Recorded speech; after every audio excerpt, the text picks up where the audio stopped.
IFM News Palengke Report. Isang malamig na umaga, Idol Tina at Idol J. Good news nga para sa ating mga idol out there. Bahagyang bumaba ang presyo ng karne ng baboy sa pamilihang lungsod ng Kawayan habang nanatili sa dating presyo ang mga isda, mga karne ng manok, karne ng baka, pangrekado at ilang mga gulay. Ang presyo ng talong ay nasa 200 pesos ang kada kilo, okra na 60 pesos kada kilo, at yung ampalaya naman ay nasa 180 pesos per kilo, yung sitaw na 100 kada kilo, at kamatis na 80 pesos kada kilo. Ang itlog naman ay naglalaro sa 210 to 300 pesos ang kada tray, depende sa sukat.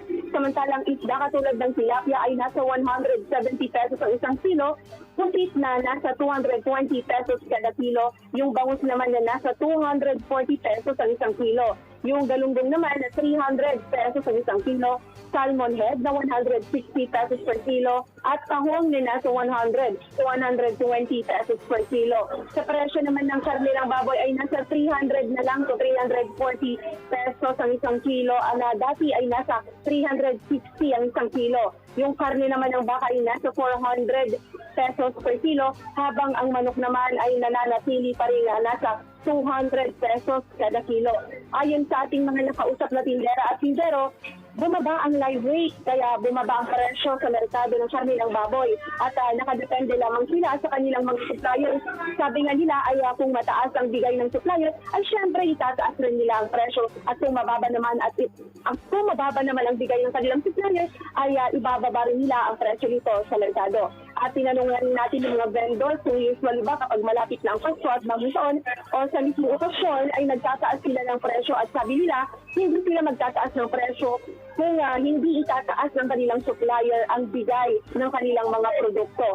Para naman sa mga pangrekado, pumapalo sa 120 pesos kada kilo ang luya, 240 pesos naman ang isang kilo ng sibuyas, habang ang bawang naman ay nasa 160 pesos ang isang kilo. Ayon naman sa ating mga nakausap na tindera, marami ang supply ng gulay sa kanilang supplier sa Aurora at Nueva Vizcaya, at mababa ang benta nila sa kanila dahilan para sumabay din sa paggalaw ang presyo ng mga ito. Idol Sobi. Okay, go ahead. Para naman sa mga balak maganda ng lumpiang gulay, pansit, machado, kaldereta, at iba pa ay narito ang karagdagang mga ingredients para makapag-budget ng mas maaga bago pumunta dito sa palengke. Narito ang red and green pepper na nasa 200 pesos ang kada kilo, yung carrots na 120 pesos kada kilo, repolyo na 60 pesos kada kilo, patatas na 120 pesos kada kilo. Yung cauliflower naman natin ay nasa 180 pesos kada kilo, yung broccoli na 180 pesos kada kilo, yung Chinese pechay na 80 pesos kada kilo, at yung lettuce na ito ang sobrang mahal, nasa 400 pesos per kilo na inaangkat nila mula pa sa Baguio. Narito rin ang presyo ng ilang mga prutas kung saan nanatili naman ito sa dating presyo last week, ayon kay Ginang Olive na tindera ng prutas.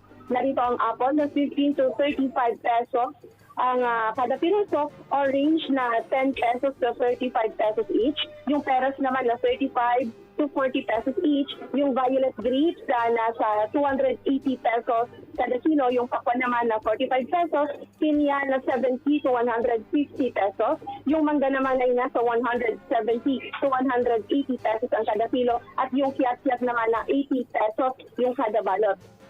Ayun, nakala ko tapos na yung report mo kanina, Idol Sobi. Anyway, may tanong lang kami, or may tanong lang ako, Idol Sobi, no? Kasi lately napapansin natin sa mga malls, oo, talaga nga namang sa mall ay ang daming taong dumaragsa. Kumusta naman diyan sa ating pamilihan sa palengke?